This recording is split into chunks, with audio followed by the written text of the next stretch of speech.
Hello, everyone. We're going to go ahead and get started with today's webinar. I would like to thank everyone for taking time to join today. I know it is an extremely busy time, especially for health IT. We are going to discuss today how to prevent EHR slowness and measure remote worker activity. Now, before we jump in, I do want to get some housekeeping items taken care of. First, I wanted to introduce our speakers. We have Thomas, who manages our healthcare practice, and our senior technical consultant, Yemi, who's going to actually be walking through some of the software. We're only going to spend a few slides setting context, discussing some of the challenges and frustrations that many of you on the phone face in terms of dealing with EHR slowness complaints, the surge of remote workers, and how those challenges can be overcome with purpose-built software. We will be taking questions, so please submit them in the question box below, and we will get to them.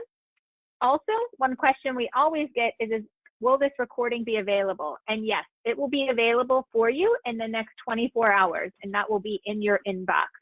So please take a look for that. And then finally, we do have a very short survey at the end. We are always trying to ensure our content provides value for the community, so please take a minute to complete that survey. With that, I'm going to turn it over to Thomas, and he's going to start our presentation today. Thomas? Thank you, Stacy, and welcome everyone to the webinar, and thanks Yemi and the Goliath team for joining. So we have one quick slide to talk about the value for healthcare IT, to talk about how Goliath has a little bit of a different focus on healthcare IT and probably a deeper focus than other folks. So about 6 years ago, we decided to focus on healthcare IT. There were natural reasons for it from a product perspective. Our technology happens to be easy to use. It is like adding a full-time employee to the IT department because of the embedded intelligence and automation that we have within the product. So it really adds a full-time troubleshooting expert to the staff. But beyond that, what we were able to do was add integration into the major EMR, EHR vendors like Epic, Cerner, Allscripts, and Meditech. We also have business partnerships with a number of them. With Cerner, for example, they can resell our technology from a technical perspective. We're the only ones that can put our technology in Cerner RHO, the hosted environment, as well as on-premise for an end-to-end view.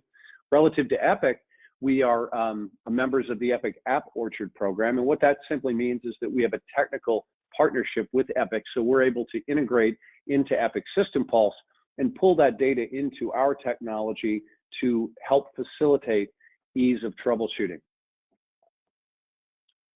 Yemi, do you want to move to the next slide? Thank you. So, just today, and the way I thought we would contextualize this or frame this webinar is to talk about the myriad of different frustrating questions that are imposed upon the healthcare IT departments and the professionals that work there.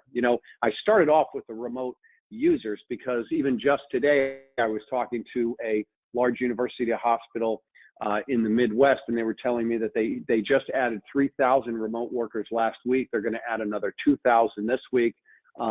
Their need for Citrix has jumped about 500%. And as soon as they get everybody safely at home and quarantined, the next question, of course, in the second bullet point is, hey, how do we know if these folks are actually working? What applications are they using? So there's all this desire for analysis. Overall, I won't read all these bullet points, but a lot of the questions come down to how well are we performing? How do we know how well we're performing? We're hearing from doctors, clinicians, that they have long log-on times, but I thought that we had made changes to the environment 6 months ago. Have those changes taken hold? Have they not had any performance benefit? Because I thought they have, right? So how do we baseline that performance? How do we understand if a problem does occur, where the problem occurred in terms of a root cause? How do we document that root cause so we can actually have conversations with people and say, no, it's a service provider, it's your end user device. And then finally, how do we overall become more proactive and then document that we're proactive? And that's what we'll talk about today. Let's start with framing up how complicated the user environment is. So let's talk about, we have a number of clinicians from home, from different surgery centers. and they're trying to log on to the EMR EHR applications. And what I'm going to take you through, if you've ever had a manager say, why, I thought when we acquired Citrix or VMware Horizon that it would just be so easy for people to log on. Well, let's talk about the complexity here, because you're talking about having 15 vendors that do not have a partnership with each other, work in concert, have their IT elements work in concert to deliver a good end user experience.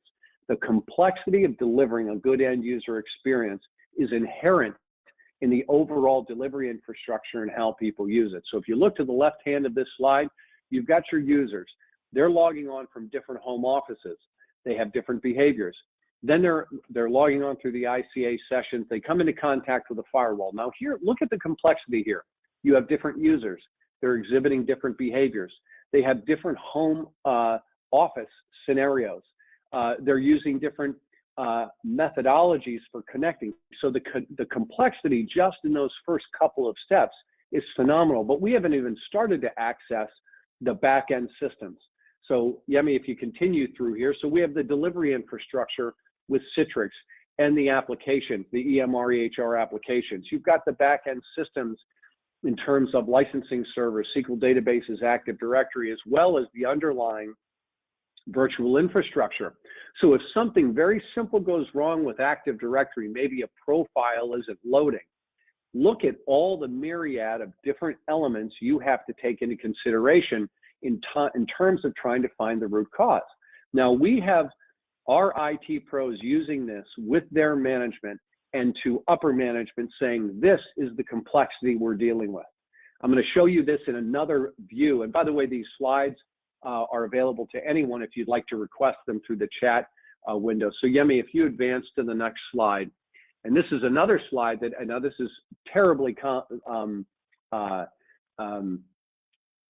populated with different IT elements, but the point here is to show that there are all of these IT elements, from the devices to the home office environment, the delivery infrastructure, the VMware Citrix Horizon layer, and your EMR EHR applications.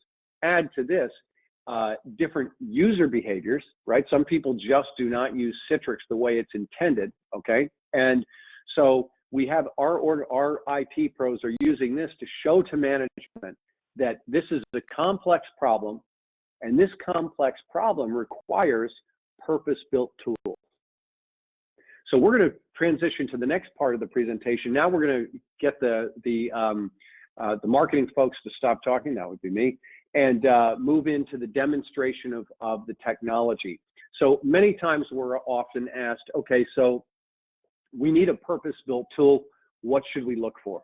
Well, we say that there are about 3 criteria. We hear this from our customers that have purchased our technology and utilize it all the time. So our clients tell us that they've got to have the ability to anticipate issues before they happen. If they do happen, and they will, get real-time data to be able to isolate the root cause, and then finally document where that root cause came from so that they can understand what is a baseline of performance, when things go wrong, what was the root cause, because without that documentation, you can't really talk to someone and say, hey, it's not the Epic application, it's the Citrix delivery infrastructure, it's the end user devices, it's the end user behavior, it's the remote workers home office location. So especially in healthcare environments where where a performance issue can translate into impacting patient care, it's extremely important that whatever solution we use fits these 3 criteria. So let's talk in more detail about those 3 criteria, starting with how we anticipate issues from happening. Now I'm going to turn this over to Yemi, but we developed this technology specifically for Universal Health Services, which is they have about 35 acute care facilities in the US, and I think well over 300 facilities worldwide. And in this particular paradigm, we developed this technology to be able to tell them in advance if there were problems in the IT infrastructure. Common Spirit and Catholic Health before that has utilized this technology to avoid thousands and thousands of hours of downtime. Yemi's going to go through how you can utilize this technology in your environment. Yemi? Thanks, Thomas. So before I jump right into the technology, I thought it would be important to set the stage a little bit and talk about how the technology is typically deployed. So it's almost like having an IT admin go to each one of the different locations that different hospital locations and logging on to the applications and desktops on a 24/7 basis, making sure that these applications and resources that you're using Citrix or any other virtualization environment to publish are always available to the end users. So to give you some sort of perspective as to what's actually taking place from each one of these different locations, I have a quick video here that shows the technology actually logging on to these to the environment. So from that location, the technology is able to open up a web browser to the NetScaler storefront page. It's able to log in the same way an end user would. It's then able to confirm that the storefront page loads, navigate the storefront page if needed, and then start launching these applications. In this case, we're launching an Epic Hyperspace application. Once it's able to confirm that there is a successful presentation of the application, it logs off. Now, if there's an issue with any step of the to analyze each one of the launches from this page here, which is the application availability analysis tab. And this is sort of the central management and configuration console for all of the launches taking place across the entire environment. For instance, Universal Health Services has about 36 different locations that they're launching these applications from. They can centrally manage and look at each one of the launches from each one of those locations here from the screen. And this page is broken down into two sections. You have the top section, which is a high-level dashboard showing you documentation of what availability looks like in the environment. So the blue bars represent the average launch time of those applications and desktops, and the trend line here shows overall availability. Now, customers really like to sort of, especially in healthcare, just filter based on date range here at the top. They can filter based on the applications and the locations that they're launching the applications from, and then send out a quick on-demand report to management showing, okay, this is what availability looks like over the last week or month or anything like that. Now, let's say you're a Citrix administrator for a health system, and you've gotten an alert from our technology that one of these launches have actually failed. That's when you can look at the bottom section of the screen here. And you can see the date and time of the launches. You can see what applications were being launched. You can see where they're being launched from. And ultimately, you can see all of the applications availability. So was that launch successful or did it fail? And if it did fail, you actually have the ability to see exactly at what stage it failed and take it further by clicking on this magnifying glass icon.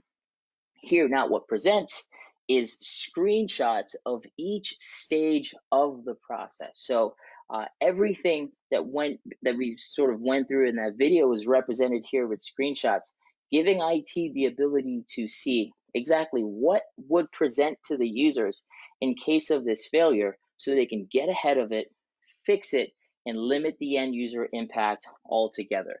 So, as Thomas mentioned, we have a number of large health systems leveraging this technology. And we actually had one health system that was able to use this technology to identify an issue with a specific nursing application within their Epic environment, where after a maintenance window, the application wouldn't launch. This technology found the issue at about 2 in the morning.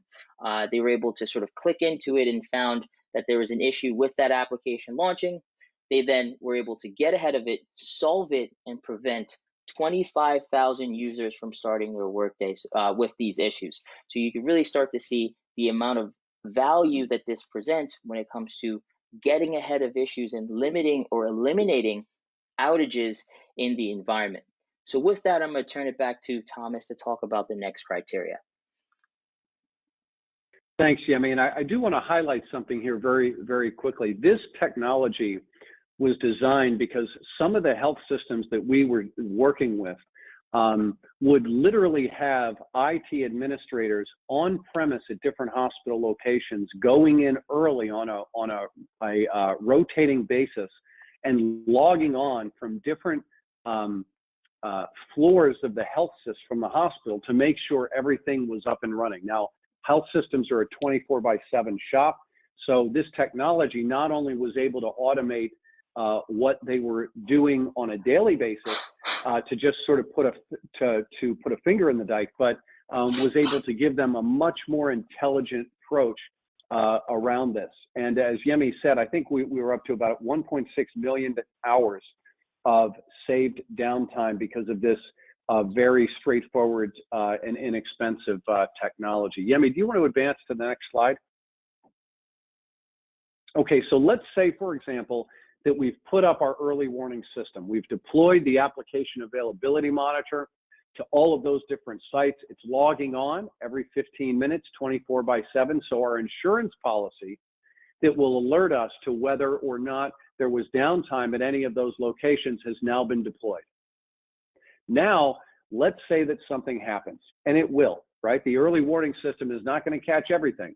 So let's talk about how do we troubleshoot. And if you think back to that initial slide that I showed, the architectural overview and all of the complex elements, right? How are you able to determine that it's the end user behavior? They're not using Citrix correctly. It's their home office location. A surgeon is calling in or trying to look at a graphics intensive application in the middle of the night, not unheard of. They don't go through help desk, they call the CIO. The CIO calls down to IT. How do you determine that it's the Wi-Fi device in that individual's house? Or that maybe they're streaming video or something like that because the connection is slow, so they figure, why not watch a movie while we're waiting for this? All of that takes additional network bandwidth.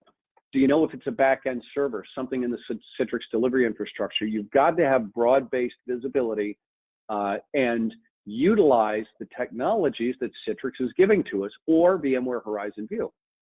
Now, what Yemi is going to do is show you how we're able to uniquely take the ICA HDX protocol and get the only true representation of what the end user is experiencing.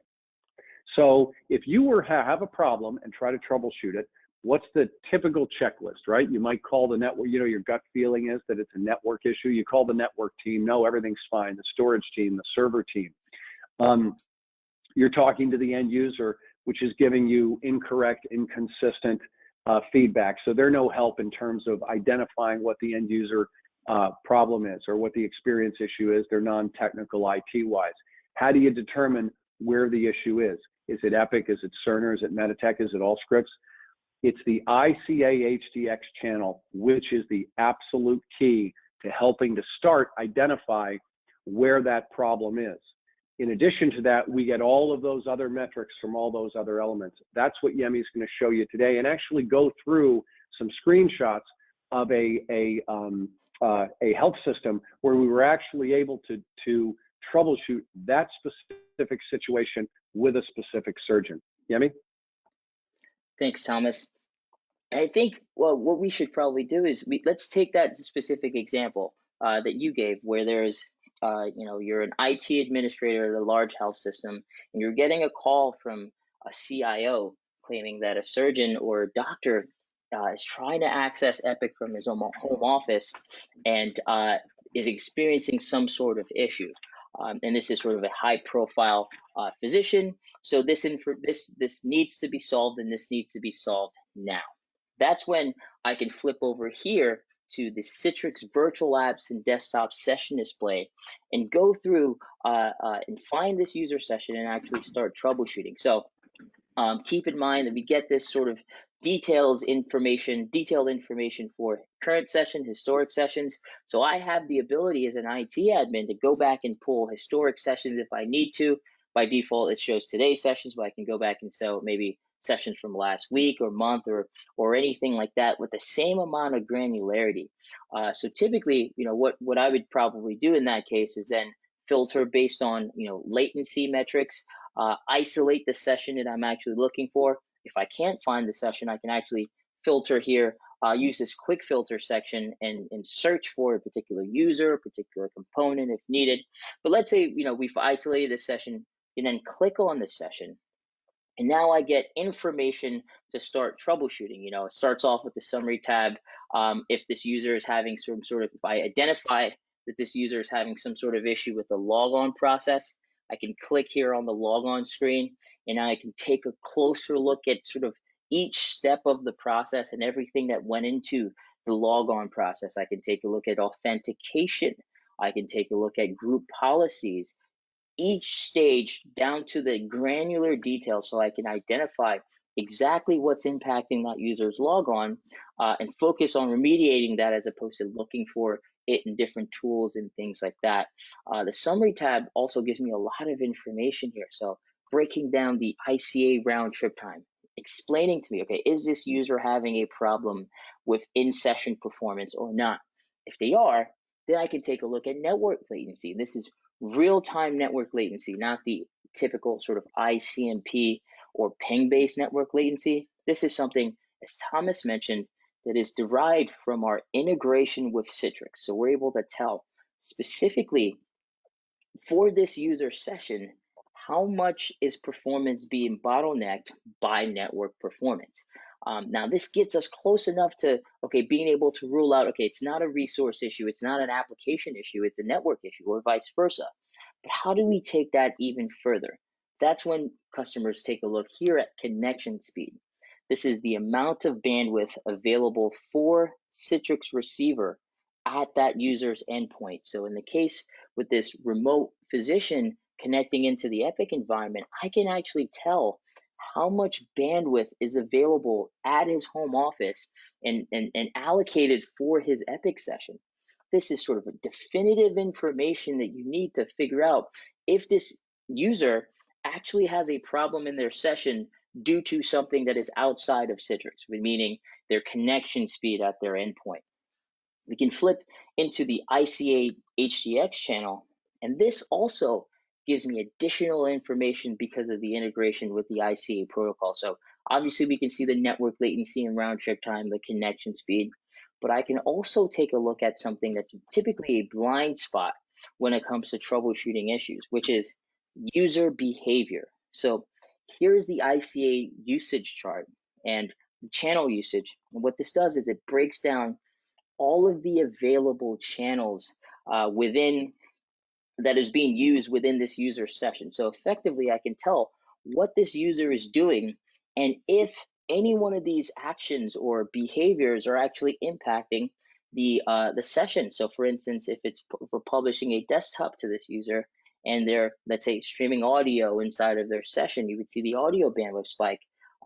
We actually had a customer, and I'm gonna show you all of the available channels because this is important. We had a healthcare customer of ours identify issues with printing and scanning because they were able to identify, input printer bandwidth to the session host, but no output printer bandwidth. This is sort of the granular detail that is not only sort of typically a blind spot, but is needed to be able to get to the bottom of specific issues that are really hard to come by and hard to solve. And again, it's all due to the integration, the deep integration we have with the Citrix ICA protocol. Now, obviously, there's a lot of information here on the screen. So our customers also have the ability from any one of these tabs to then click here on this magnifying glass icon, and it takes them directly to our knowledge base section where it breaks open whatever tab this user was on. It breaks open each section, defines the metrics, and how to use this to troubleshoot. So as issues start to take place and you identify key metrics, you can come here to look at how that actually is impacting this user session and get tips on how to remediate and troubleshoot those issues. Now, obviously in this environment, it looks pretty good. The round trip time is really low and network latency seems pretty good. So we're gonna flip over to actual customer screenshots and talk about how this one of our customers in a large Epic Health system was able to troubleshoot issues with a home user's connection. So here they went through the exact same process I did. They sorted, the user was calling in complaining about slowness. They went through the same process as filtering based on latency. They then isolated the user session. They identified some of those key metrics pointing to this user, confirming that this user indeed had a poor session. They looked at the network latency and found out that it was a network latency issue. And drilling in here to the ICA channel, they were able to discover, okay, it looks like the time that network latency spiked within this user session that caused his screen to freeze, there was a drop in connection speed over here on the right-hand side of the screen. So they got on the call with the user and they asked him, okay, it looks like about 3 p.m. Your connection speed had a drastic drop. What happened? Turns out at 3 p.m., this user's children came back from school and they got on Xbox, as well as his wife watching her favorite, streaming her favorite TV show. And that then caused the network connection to drop because there's a lot of users on the network. And that actually caused the slowness to happen. So as he kicked off users from the network, they were able to see in real time that the network connectivity went back up and the latency dropped back down. So this was sort of the objective evidence that they needed to have those collaborative conversations with the end user. And now they have this documentation to prove to management that this was not an issue with Citrix. It was actually something from the end user's point of view. Another issue that this Epic Health system was able to identify was issues with logons. Now, they have a really large environment with a lot of different group policies and a lot of things that actually impacted user profiles and the overall logon times. And they started seeing, after a little bit of time, they started seeing a lot of users having really, really long logon times, over 280 seconds. And this was starting to be a problem. They needed to be able to figure this out and quickly. So they isolated some of those sessions that were being affected. And here you can see that they were in that logon duration drill down, they were able to point to specifically profile load. And on drilling further into that, they saw that most of the time within the logon was within the group policy stage. On further investigation, by expanding that section, they saw that they were mapping sessions to a drive that had been decommissioned. Now, it was a simple fix, but however, this was something that was adding over 180 seconds to every logon time that had this group policy. So they removed this policy and they were able to cut down their logon times by about 90%. So you really start to see the amount of detail and how customers are able to leverage this detail to solve issues as they happen in the environment. So with that, I'll pass it over to Thomas to talk about the next criteria. Thank you, Yemi. Now the third, so we've anticipated the issues that we can, the ones that get through, we troubleshoot. Now, how do you document? We were just on the phone today with an organization that had made a Windows upgrade. They had also upgraded their VDI environment. And they had a meeting with the clinicians, and the clinicians were still complaining about long logon times.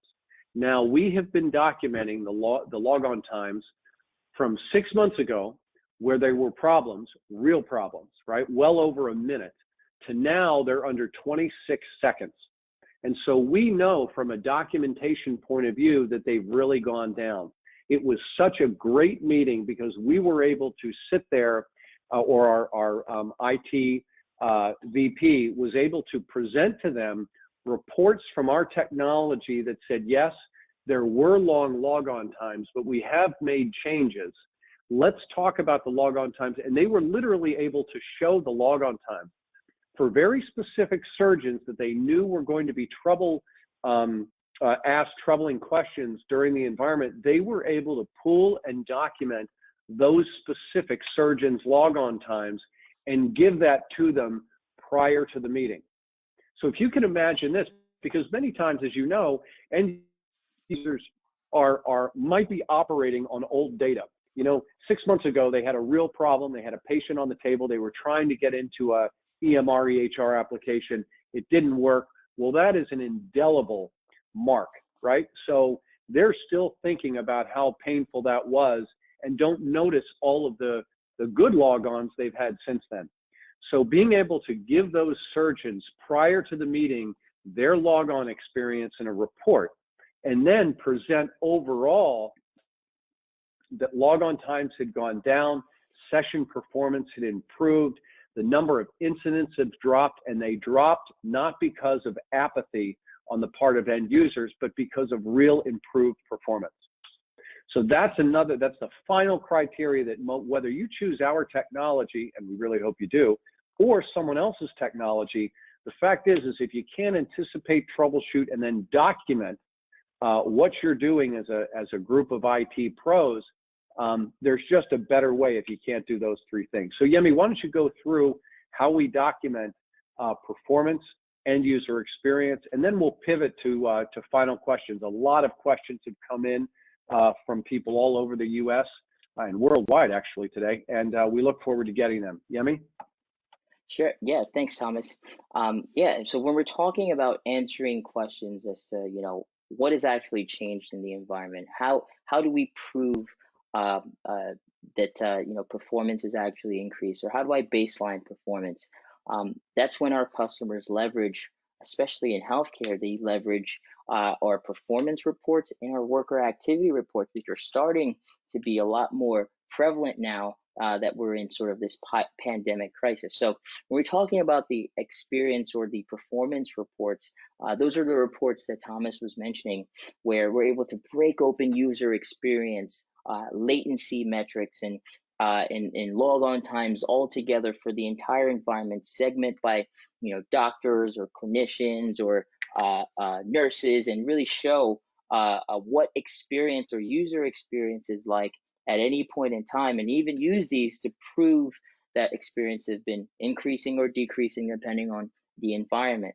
Break open logon times, as Thomas mentioned, for individual users and groups of users, break down latency, leveraging the deep information that we just went over, the connection speed, the network latency metrics that really allow you to point to, okay, what type of environment do I have from a not only from a Citrix perspective, but also from a network and infrastructure perspective, as well as host performance, so on and so forth. With the worker activity reports, these are starting to become a lot more prevalent in these healthcare environments, because you now have research staff and other staff working from home, and IT or management wants to know, are these resources, are these applications actually being used? Are users actually working from home effectively?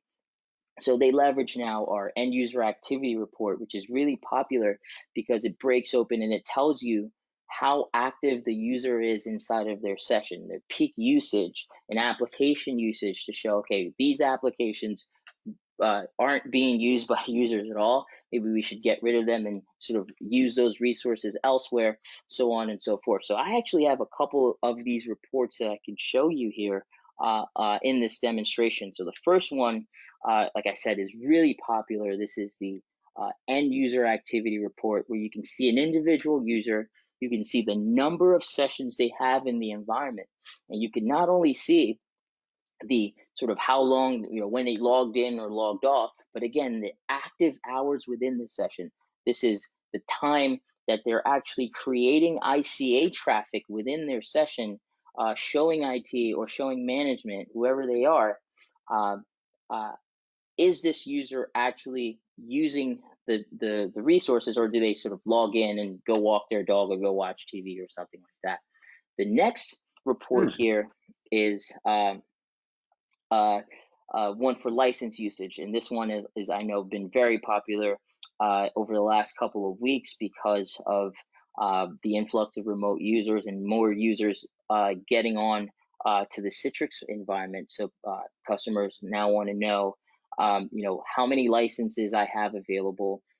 Do I have enough licenses to support an additional 200 users or something like that? Do I have enough licenses to support peak usage at these peak times and things like that? So this really allows them to manage that perspective, manage things from that perspective. And here's one, as Thomas mentioned, the logon duration report that breaks open not only the entire logon duration, but the individual stages of the logon process. So as customers implement new technologies in the environment, as they implement new initiatives, they can show the impact on the different stages of the logon process. And here's one that's more sort of graphically intensive, but still breaking down logon duration. I remember a customer of ours, or a healthcare customer of ours, implemented some new technology to handle their profiles. They were able to show management sort of the degradation in the logon time, or the decrease in logon times, while as they implemented this new technology, showing management that yes, this actually did help us. You can see the logon times over a 2-month or 3-month period actually drop down. So with that, we'll send it over to Thomas, and we can handle the Q&A. Stacy, are you there? Do you have some of the questions for Yemi and I? We do. We have quite a few that have come in, so please let others come in. The first one is, what does this add that is not available in the native diagnostic tools from Citrix? Yemi, you wouldn't happen to have that small video that makes that point very well, would you, Handy? I can pull and as you're it up. pulling it up, pull it up, and I'll answer it verbally. So Citrix free tools, whether it's MAS, or they might call it NMAS now, or Citrix Director, these are good tools. They really are. But the design of those tools is to monitor, and it makes total sense to monitor the Citrix environment. So they're trying to monitor all of the Citrix elements that they're responsible for to make sure that they're performing well. Now, given that that's the objective of those tools, and we know as Citrix administrators and IT professionals that are focused on making sure that Citrix works properly, a lot of the problems that impact Citrix have nothing to do with the Citrix environment. So I'm going to show you this quick video. It'll take 2 seconds, and we'll send it out to all of you. Go ahead, Yemi. Why don't you roll it, and I'll talk to it. So this is what Citrix free tools monitor right from the Citrix documentation. And as you go through this, we'll start to paint in, I don't know, that looks like a burnt orange to me, the IT elements that they're not able to observe. Again, the Citrix free tools do a good job of monitoring the Citrix elements, but the Citrix elements are a small part of the overall delivery infrastructure. And so once this gets done painting the orange, Yemi, you can stop it. So you can see here, nothing for the endpoints, the EMR, EHR modules, the VMware hypervisor elements, the back-end elements. So that initial diagram that we showed everyone about the complexity, this kind of shows how if you were using Citrix free tools and Active Directory failed to load, you wouldn't have any idea that it's Active Directory. And again, we'll send this this video. Thanks, Yemi, for being so quick with that. Stacy, next question.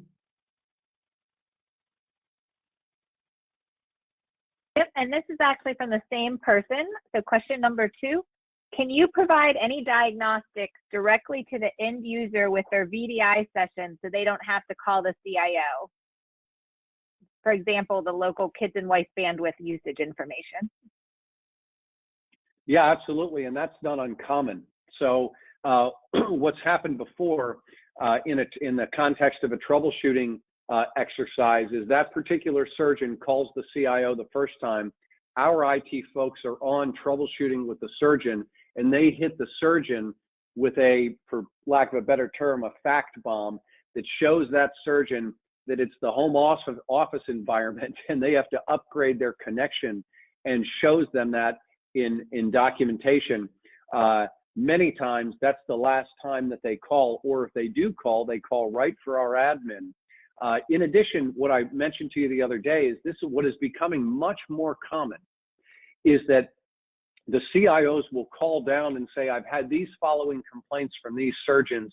Can you print me a report of their past logon sequences, their behavior, et cetera? And they'll put together a series of reports from our technology, sometimes even screenshots that say, yes, he called in the other day and we were able to determine that it's the service provider connection from his home office, we were able to show that he was using Citrix for multiple of other reasons, or failed to log out the right way, etc. So we can document all of that, and it's not uncommon.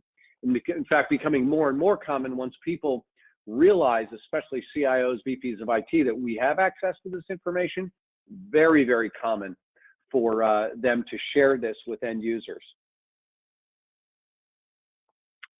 Great. So next question.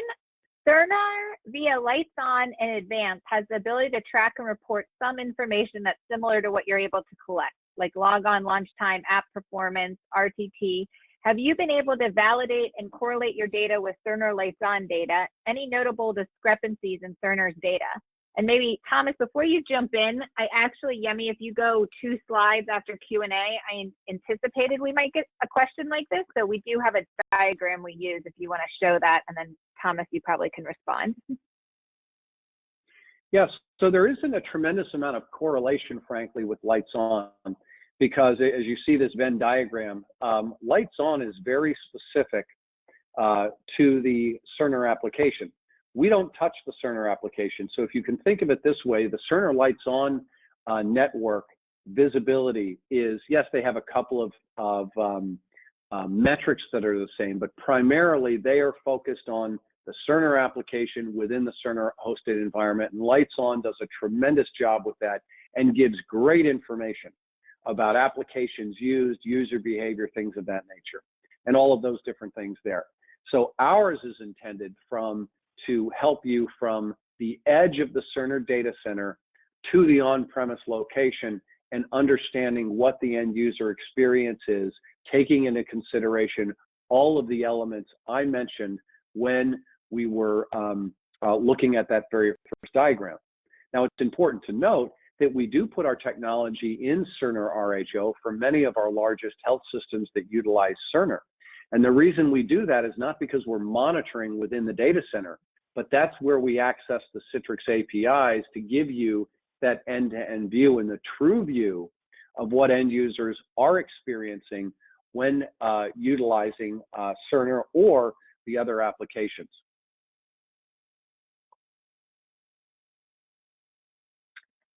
Perfect. I said thank you. All right. Next question. Much of what you demoed today was single case incident diagnosis and resolution, which is good, but can your tool aggregate and analyze enterprise-wide data to detect, identify, and report more widespread configuration and infrastructure issues? Yeah, Yemi, do you have access to show the topology view, that our Citrix dependency map? So what Yemi is about to show you is a map of the entire infrastructure. It's really a NOC view, if you will. And so this automatic Citrix discovery and dependency map is really tremendous. And it's the only one in the marketplace, by the way. It will automatically draw a dependency diagram of your entire environment. And so that from a global point of view, you'll be able to identify where macro issues are. Underneath all of this, that's driving the colors of these particular shapes are the monitoring rules that we have in our product that are automatically, the embedded intelligence we talked about, that are automatically monitoring events, conditions, and failure points that could occur that would impact end user experience. Yemi, do you want to talk through this a little bit? Absolutely. As Thomas mentioned, this view is heavily used as a NOC view, sort of a 50,000 foot NOC view, showing you exactly what infrastructure components are actually contributing to end user experience in the environment. And you can see overall the health of the environment and what components are sort of driving issues taking place. So as we mentioned, this is sort of stocked with embedded intelligence and automation. And as sort of, issues start to take place on these components, they start to turn red or orange, depending on the severity. And you can actually sort of click on them and see exactly what's causing the problem. To the point in the question, as far as an infrastructure or a view of the overall infrastructure, this technology does support that. Being able to, here at the top left-hand side of the screen, toggle between each of the different Citrix sites or data centers that you have. You know, a lot of our healthcare customers have active or active passive environments where there are multiple different environments for failover purposes. This technology has the ability to support those environments still, while still leveraging the embedded intelligence to alert to any issues taking place on any one of these components. And you can click on a component. On the right-hand side of the screen, you can see resource utilization, context-specific health checks based on the role of the server, and any alerts that are firing off based on our monitoring rules. You can even take it further and take a look at your Citrix configuration. So you can see a logical breakdown of the environment where you're able to see your delivery controllers, your delivery groups, machine catalogs, gold images if those are available. And what our customers really like about this, especially in healthcare, is you can drill down into each individual delivery group and take a look at user experience metrics based on the individual components supporting this delivery group. So in the case where here we clicked on this delivery group, we can now see a machine catalog and see user experience metrics per machine catalog, the hypervisor cluster supporting these machines. You can see user experience metrics based on the cluster and even based on the individual hypervisor host supporting the environment. So you can track back, you know, latency due to storage latency, or, you know, ICA latency due to storage latency. You can track it all the way back to an individual hypervisor host, which allows you to identify bottlenecks really quickly. So this is not only used as a knock view, as we mentioned before, but as a troubleshooting stop, because it breaks down the user experience and it applies it to the different components that are actually contributing to user experience, so you can see exactly where bottlenecks are and exactly where infrastructure issues and problems in the architecture are, so you can solve them as quickly as possible. Great. Thank you, Yemi. Next question. How long does it take to deploy your solution? And I think I can take that. You know, typically on deployment, it takes about 90 minutes, and we get on a call and we, you know, go through the configuration, and then we really spend time during the rest of the time, maybe like a week, to train the staff on, you know, how to use the technology. You know, give them access to all of our different knowledge base articles, as well as instructional training videos. And tweak the alerts and things like that. So it typically takes it's a singular call, about 90 minutes to deploy the technology, and then we spend about the remaining time really focusing on training and building and getting the staff up to speed on how to leverage the technology. Great. Another question, do you support a double hop configuration where I use hosted Cerner RHO, but VMware as our on-premise tool? Yeah, absolutely. Yemi, do you want to take that? Absolutely. That is something that we absolutely do support. And we have a number of customers that are leveraging not only on-premises Citrix, but on-premises VMware Horizon to access their hosted applications like Cerner. In that case, you now have the ability to take a look at, you have deep visibility into not only the hop from Cerner to the VDI, but from the VDI to the end user, whether that's a thin client, fat client, or any sort of device. Now you really have true end-to-end visibility. All of the metrics that you saw here in the demonstration are not only available for Citrix, but they're available for VMware Horizon as well.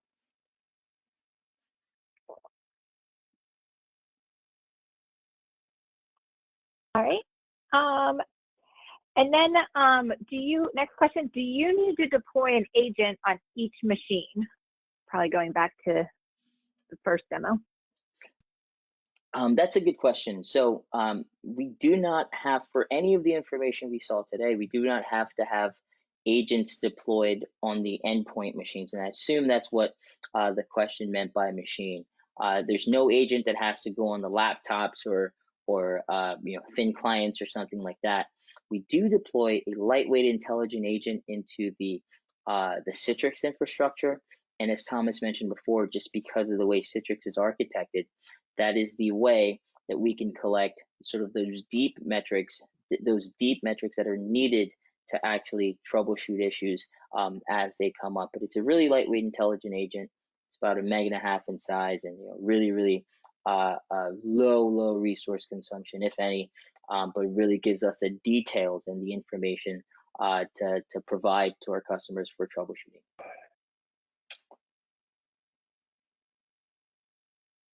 All right. Another question came in. Can you go back to the deploy question and clarify what the implementation and build time frame is?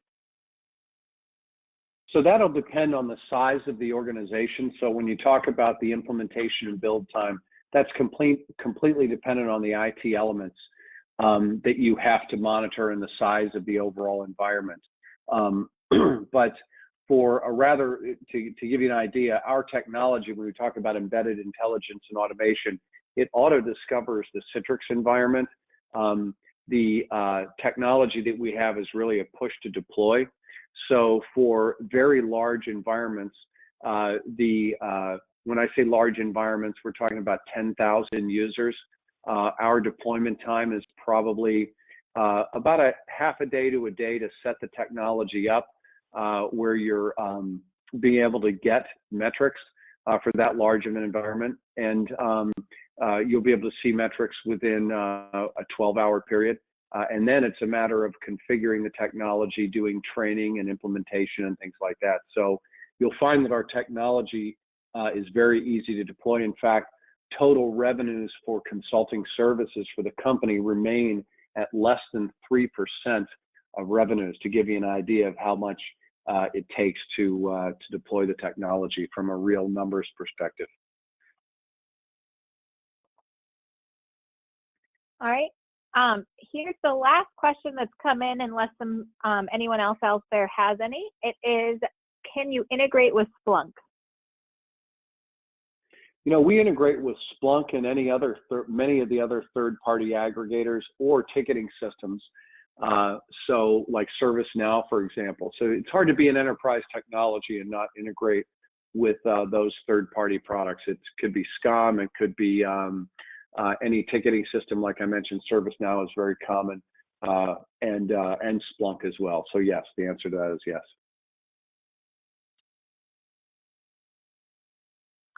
All right, good. That is it. Any parting comments, Thomas or Yemi? Thank you everyone for your attention today. We appreciate it, and let us know if we can help. Great. And as I reminded everyone, when you hang up, there will be a short survey. Please do complete. And if this is something that's of interest to you, feel free to email techinfo@goliathtechnologies.com. We are happy to set up either a custom demonstration and answer your specific questions, or set up a free trial. I hope everyone has a good day.